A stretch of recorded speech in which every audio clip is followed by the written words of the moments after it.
上機前入 lounge 食個早餐先。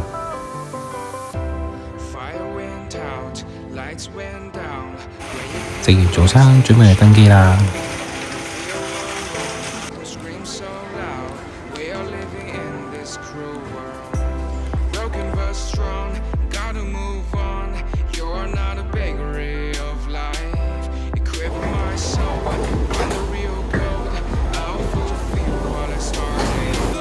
有新片之前冇機會去戲院睇，一齊出發去首爾 ，Let's go！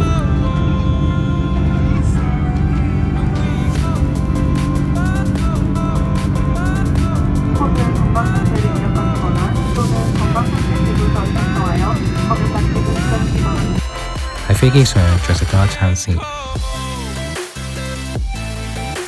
好彩一落機就停咗雨。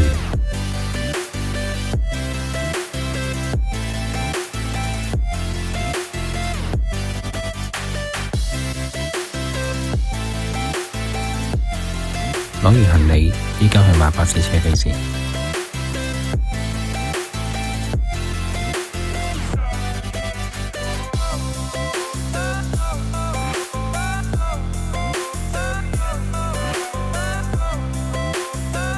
坐6002巴士去弘大。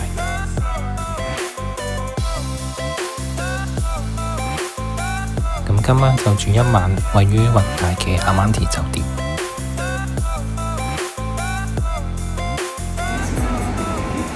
好快帶大家溫退一下先。咁房間入到嚟右手邊就有一個浴室洗手間啦。咁有個浴缸可以浸浴嘅。咁呢個係塊鏡啦、泵筒啦。咁留意返酒店已經唔再提供牙膏牙刷㗎啦。咁出返嚟有個連身鏡嘅。咁出門之前可以望一望啦，照一照自己。咁再入呢，就有一張大床啦 ，Queen size 度，咁一張大嘅長台啦，咁另外會有張圓台加圓凳。咁酒店房間呢個位呢，會有一個萬能插蘇嘅，方便遊客帶去自己當地嘅插頭嚟啦。望一望酒店嘅風景先。房間嘅風景都唔錯，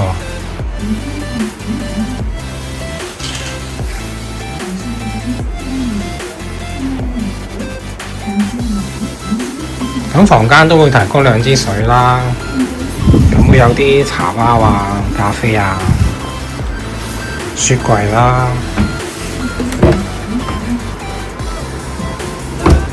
咁酒店都有提供到拖鞋嘅，都唔錯。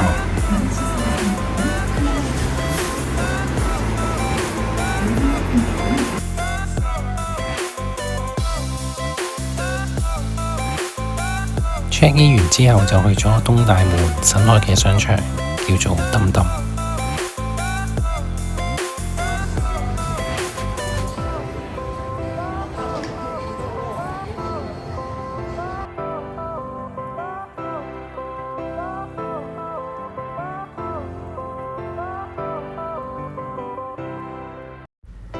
近期好多人都會買呢隻熊仔蛋糕嘅，咁我自己就鍾意食原味，好味啲。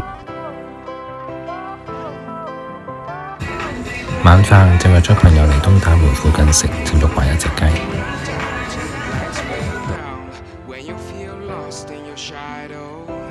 晚上7點鐘嚟食，入邊已經敷晒，但好彩唔使排隊。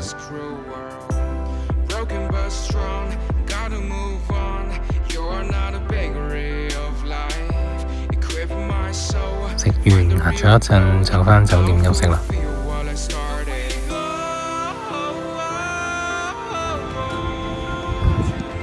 早晨啊，咁多位，咁 check in 咗之後呢，依家就去食早餐啦。咁今日嘅天氣都好好啦，唔係好曬，又唔係好凍。好，陣間去到餐廳再同大家介紹。早餐嚟咗延南洞呢間叫做滅波洞食三文魚拉麵嘅。幾特別。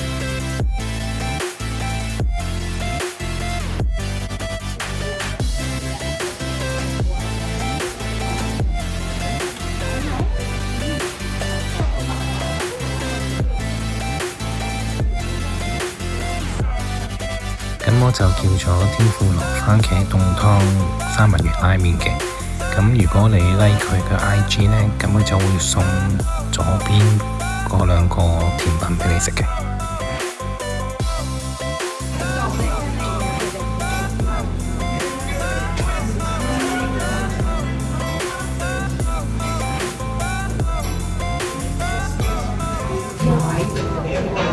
咁呢個三文魚湯麵拉麵呢，咁會有好長嘅三文魚啦，咁同埋呢個係有番茄嘅，因為佢係番茄湯底，咁再加上會有一個炸天婦羅炸蝦啦，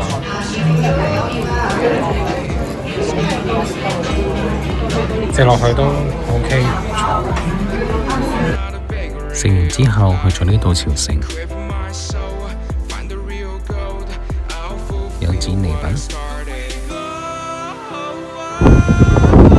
咁跟住帶大家去一間叫做 PITC 嘅 cafe 啦。咁喺韓國都比較出名，因為有攞過獎嘅。咁我哋入去睇下先。cafe 位於弘大附近嘅，咁喺弘大商圈行過去大概10零分鐘度。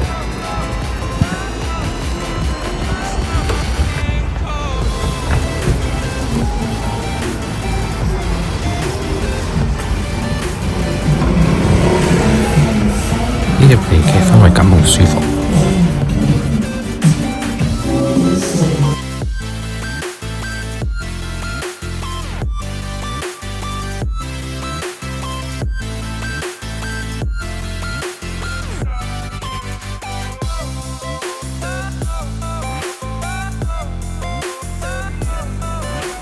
好，咁我今日就轉咗住民宿嘅，咁為大家介紹一下先。咁房入到嚟右手邊啦，就一個鏡啦，咁有廁所啦，咁呢邊係沖涼嘅。咁左邊有個衣櫃啦，可以掛衫嗰啲嘅，有個連身鏡啦。咁再入去就係3張床嘅，咁呢度就有廚房啦，有微波爐啦，洗衣機啦，雪櫃應該係呢一個嚟嘅。咁張床都有 queen size 嘅都係，咁有3張床可以瞓6個人度啦。咁呢度就電視機啦、暖氣、冷氣啦。間房都幾大唔錯嘅。咁再睇下出面啦。咁下面就係弘大嘅大街啦，咁都好方便。好，介紹完畢。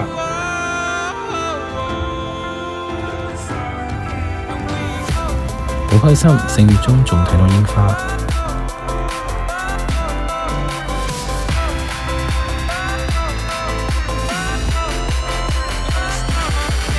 唔知什麼女團街坊中有冇朋友仔識佢哋？呢間鹽味包超好食㗎，每次嚟首爾一定會買嚟食。咁佢一袋裏邊有4個包嘅，咁就總共12嚤。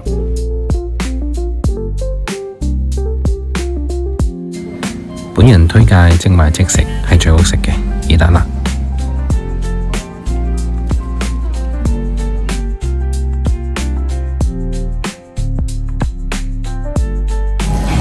晚飯就嚟咗弘大附近一間叫做夏威夷烤貝殼店食嘅，咁當晚連埋我哋呢一台啦 ，around 2-3台度嘅啫，咁人就唔係好多嘅，咁食物嘅質素同埋服務員嘅態度呢都係一般嘅，咁我哋好快食完就走咗啦。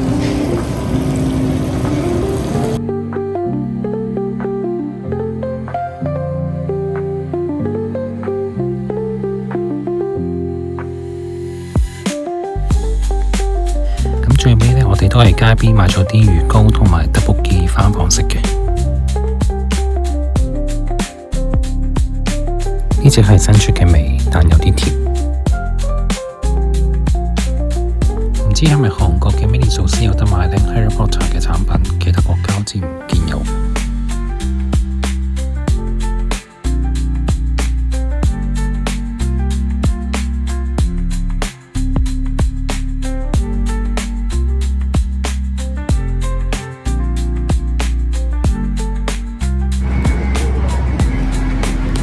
早晨啊，咁多位，今日天氣好好啊！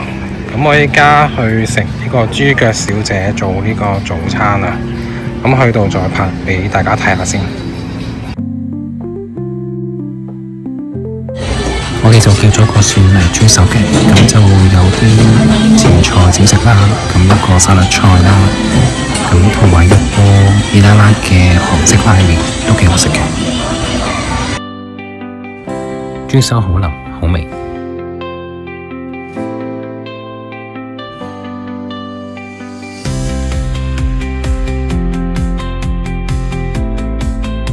跟住就嚟咗雲大附近呢間叫做 Coffee Tea House 飲杯咖啡嘅。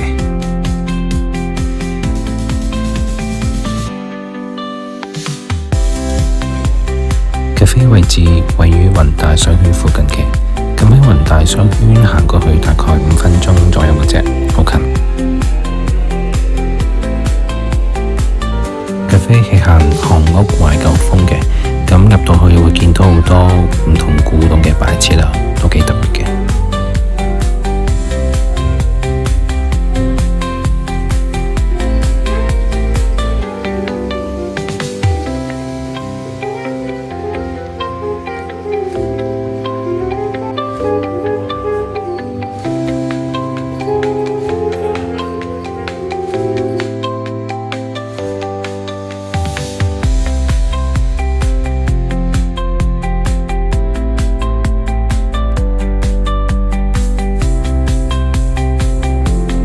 今日我又轉咗另一間民宿嘅，好帶大家 room tour 下先。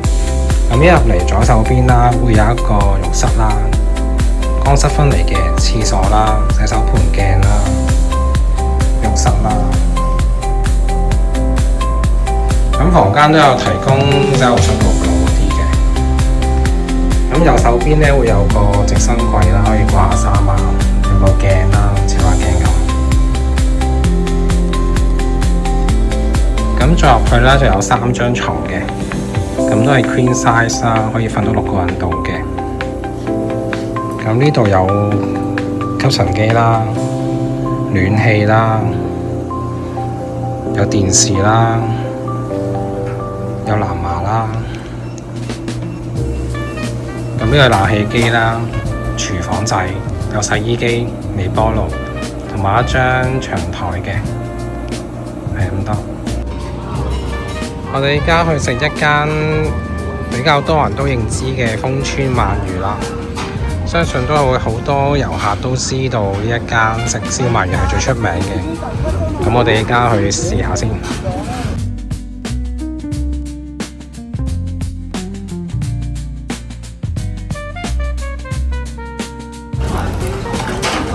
咁一坐單其實都唔使order噶啦，咁佢哋職員就會擺2條鰻魚啦，即係1人1條啦，咁佢就會直接幫你燒啦，咁燒完之後就可以直接食噶啦。哇，燒到香噴噴啦，燒咗都5分鐘，差唔多可以食得啦，好肚餓。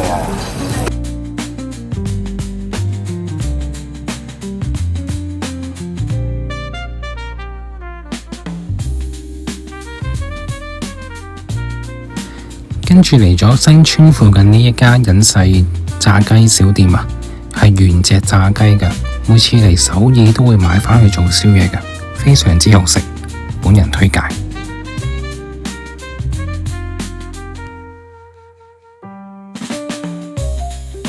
正啊！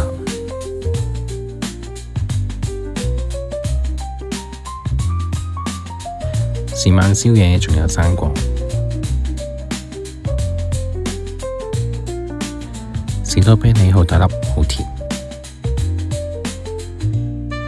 韓國金好 juicy。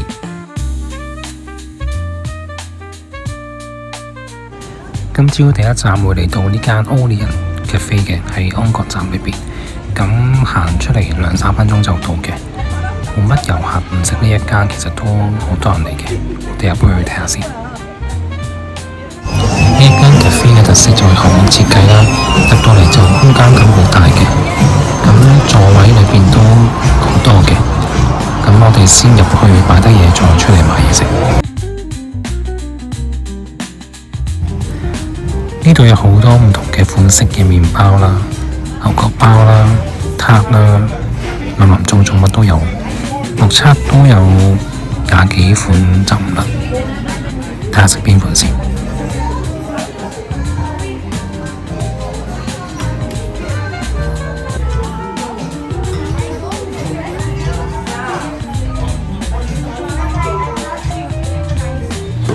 真係花多眼亂啊！太多選擇，樣樣都想食，都唔知食邊個好。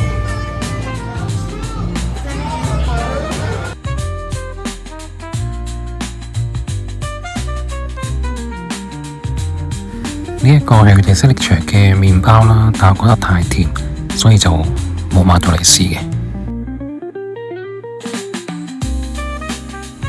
呢度都有啲 hand drip 手沖咖啡俾你買返去試嘅。味道都唔錯。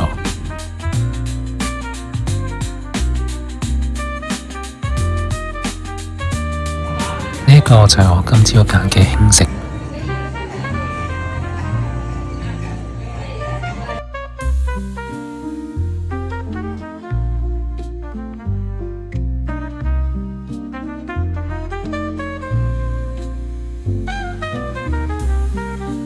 食完之後見到呢一間新開嘅賣咖啡鋪頭，所以入咗去睇下。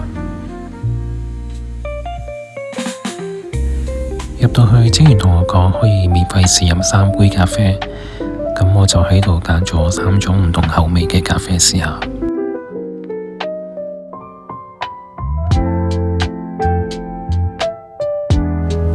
咁我試飲咗3杯之後，覺得 Roasted Rice 炒米味係幾好飲，唔錯嘅。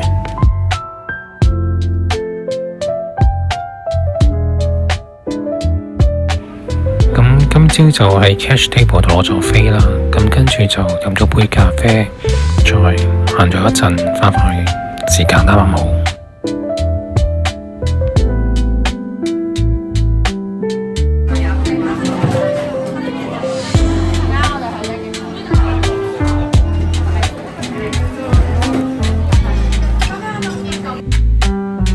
今次再嚟買咗呢隻馬仔。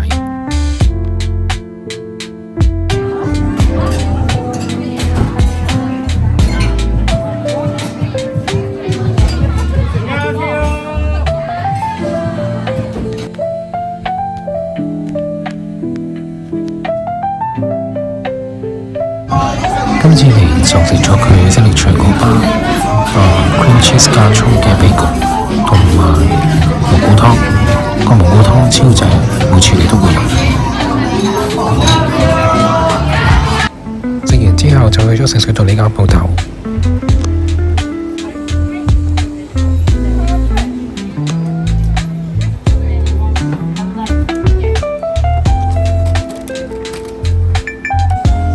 呢度有好多唔同口味嘅大福，買幾個返嚟試下先。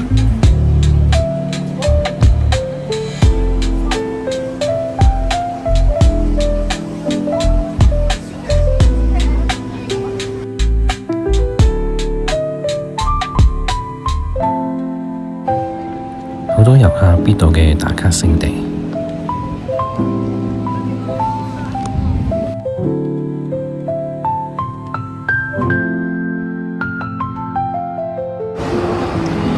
如果大家上嚟整 SES 嘅話呢，其實都唔使去機場嗰度整嘅，因為喺首爾站嗰度呢 B2 嗰一層呢會有一個 immigration 嘅，咁嗰度係有一直接整 SES 嘅，完全唔使排隊啦。咁星期1至星期5就開朝頭早9點，收下晝6點嘅。星期6日同公眾假期就唔開嘅，大家留意下。咁夜晚呢，就嚟咗呢間烏格里家喺明洞城再有賣。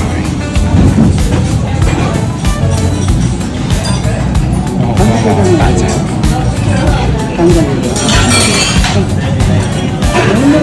會有好多碟小菜、前菜嘅一齊嘅呢個 set。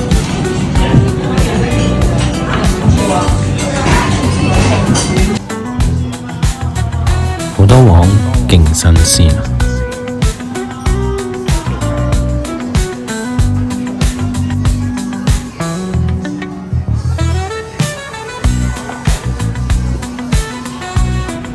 食完之後就喺明洞行一陣街先。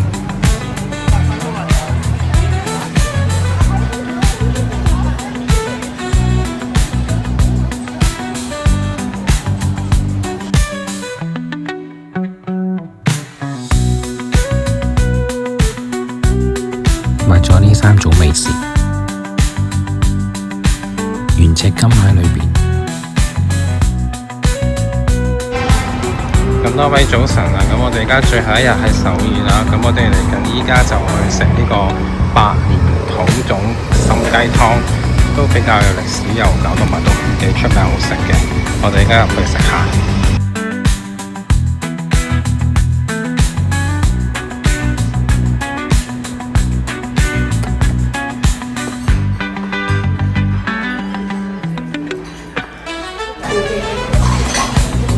咁呢個就係佢哋個餐牌啦。咁我通常嚟食都係食5號呢一個人參鮑魚雞湯，超正。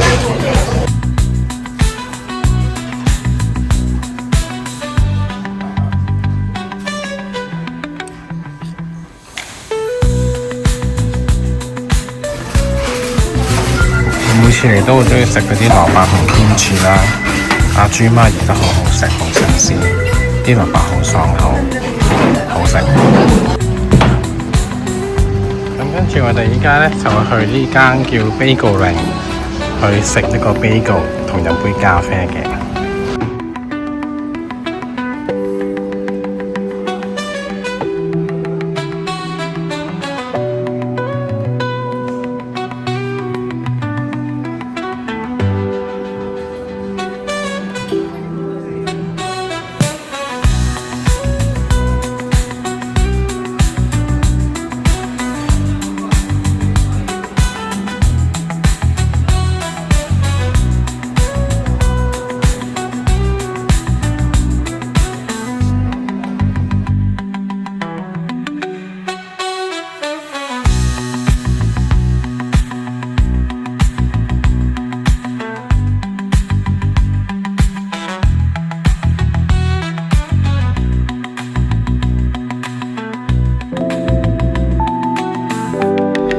又係明星，有冇朋友仔知道佢哋係邊個啊？完全唔識佢哋添。準備回家了。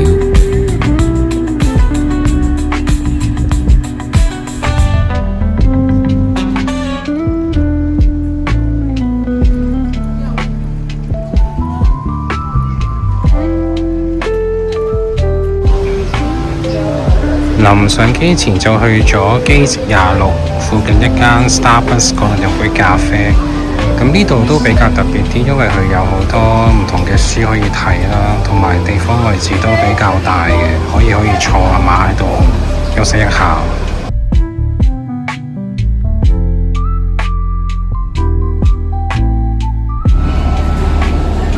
作為今次第一次影 travel vlog 嘅我，咁都會比較有啲緊張同埋生疏嘅，希望各位觀眾唔好介意啦。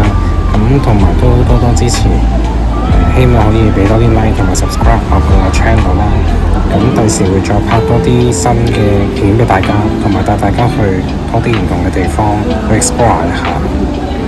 好，咁今次嘅首爾韓國之旅就圓滿結束啦，多謝大家收睇，拜拜。